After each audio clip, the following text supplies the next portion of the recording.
Esta larga jornada que se dio hoy día en el Congreso, estamos con Alesia Injo, que ella es directora de la Fundación Iguales. ¿Cómo estás, Alesia? Buenas noches. Encantada de estar acá. Gracias. Muchas gracias. Lo primero que te quiero preguntar es que, ¿cómo recibes tú, cómo ves esta discusión, esta aprobación que se da hoy día en el Senado? Claro, tengo sentimientos encontrados.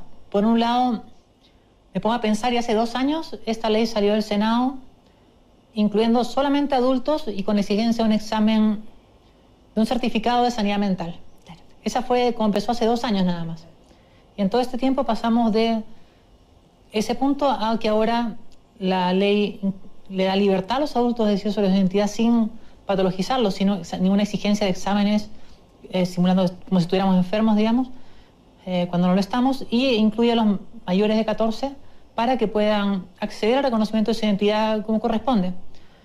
Sin embargo, quedaron fuera los menores de 14, lo que me duele, porque yo conozco la realidad de muchas familias y sé que ellos le pusieron todo el corazón y todo el empuje para tratar de convencer con la fuerza y que entiendan su realidad, que es una realidad compleja. Y sin embargo quedaron fuera, y yo creo que va a ser parte de la lucha que vamos a tener que seguir dando en este aspecto. Pero me quedo con el cambio positivo. Exacto. Si tú pudieras explicar, porque hay mucho de mito, de desconocimiento, de temores también, ¿qué significa este cambio de sexo registral? ¿Qué es lo que implica en la práctica directamente? El cambio de sexo registral implica que yo tenía un documento, mi documento ahora dice que me llamo Alejandro y soy sexo masculino, y quiere decir que el Estado va a por fin reconocer que yo soy Alesia, sexo femenino, que es la forma en la que yo me identifico, en la forma en la que todo el mundo me trata en mi entorno, en mi familia, mis amigos, mi trabajo. Y finalmente luego corresponde reconocer que la identidad de las personas no depende de un Estado que la fiscalice, sino que es algo que las personas mismas deben decidir según cómo se expresan, cómo se presentan y cómo se sientan. ¿Les gustaría que esto también pudiera ampliarse? Claro, lo decíamos, dejaron fuera a los menores de 14 años, que pudieran en algún futuro, en nuevas discusiones, ampliarse también para los niños, para quienes tienen menos edad. Sin duda, es algo que tiene que discutirse y tiene que tenemos que llegar a entender que como sociedad, como personas, como niños que hemos sido, que el ser reconocidos, el ser aceptados y el ser queridos, no hay un límite de edad para eso.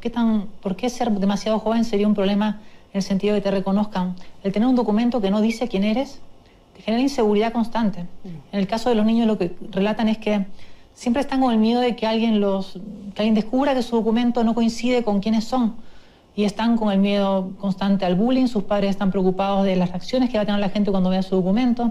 Hay niños a los que los han parado en inmigraciones acá o en el extranjero.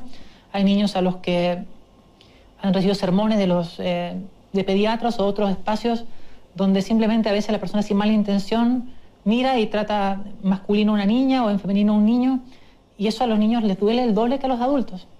Entonces es reconocer esa realidad y hacernos cargo. Y cuando tú escuchas argumentos como los que se vieron hoy en el Senado, que tal vez son muy pequeños y puedan cambiar de opinión en el futuro, ¿qué te parece? ¿Es así claro, la situación? Eso de ahí es no reconocer la evidencia que hay, porque ¿cómo funciona el reconocimiento? ¿Cómo estaba previsto que funcione el reconocimiento de menores de edad? Estaba previsto que fuera una solicitud del niño con sus padres, con seguimiento psicológico de por lo menos 1 año ante un juez de familia. Ahora, ¿qué es lo que dicen los especialistas en el tema? Lo que dicen es que sí, la mayor parte de las personas que llegan porque los padres tienen dudas sobre si la persona es trans o no, resulta que no son trans.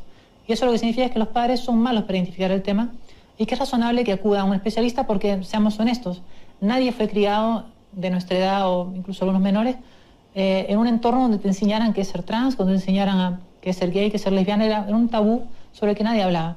Entonces van los padres por ayuda, y lo que ocurre es que recibiendo la ayuda hay casos en que no eran trans, y hay casos en que con seguimiento se dan cuenta que son trans, y ahí van viendo cómo está siendo afectado ese niño o niña. Entonces hay niños que están sufriendo y que de verdad le están pasando pésimo, y es realmente sufrimiento constante respecto a que su identidad no sea reconocida, y es ahí donde los padres generalmente deciden apoyarlos.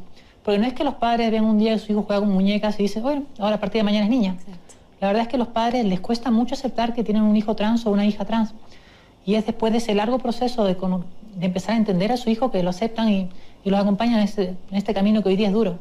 Decían hoy también en el Congreso, desde el gobierno, que parecen y que están contrarios a la inclusión de los menores, que sí hay que reconocer que es una realidad, y que dicen, estamos dispuestos a acompañarlos. ¿De qué manera se puede acompañar mientras no se haga esta incorporación? Lo primero que notaría es que en verdad hay cierta incoherencia en eso, porque cuando salió el circular trans para incluir a los niños trans en los colegios, este mismo grupo se oponía. Entonces no sé realmente cuál es su interés en acompañarlos, porque hablamos de un grupo en que nunca ha presentado ninguna iniciativa a favor de la diversidad, a favor de acompañar a los niños, a favor de acompañar a adolescentes, gays, lesbianas, trans, bisexuales, y que solamente se ha opuesto a cada iniciativa que tenemos. Entonces, para mí es gente que se opone a los cambios y que en esta oposición se excusa en que no hay que discriminar, y ese pero siempre es oponerse a una ley que justo busca eliminar esta discriminación y eliminar diferencias que son realmente barreras imaginarias que nos separan y limitan que podamos interactuar en sociedad más sanamente.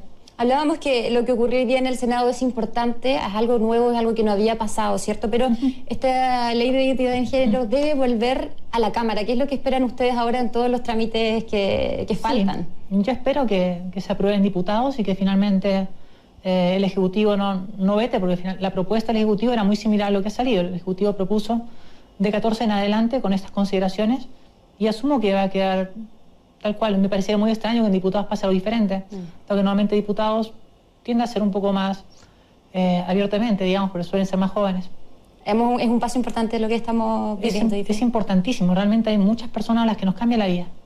El no tener, o sea, es algo tan básico como que hoy día cada vez que voy al banco, cada vez que viajo, en cada momento que pago mi tarjeta y alguien la ve, es un momento en que alguien mira extraño, alguien hace un comentario, que en el banco me dicen, disculpe, tiene que venir él.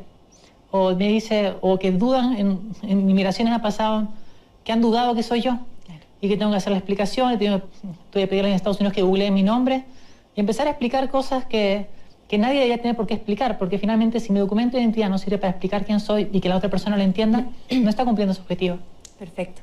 Muchas gracias, Alesia, por tu tiempo, por conversar también este tema que es tan importante y que se sigue debatiendo en nuestro país. Sí, importantísimo. Gracias por la invitación, encantada de estar por acá. Muchas gracias a ti. La grasa y la contaminación son la peor combinación, ya que la suciedad tapa tus poros y te salen granitos. Necesitas limpiar tu cara. Para eso Asepxia incorpora uno de los elementos de la naturaleza que más absorbe la grasa, el carbón. Presentamos el nuevo Asepxia Jabón Carbón. Su exclusiva fórmula se lleva la grasa al toque mientras remueve toxinas, purificando poro a poro, dejando tu piel limpia. Tienes que sentirlo.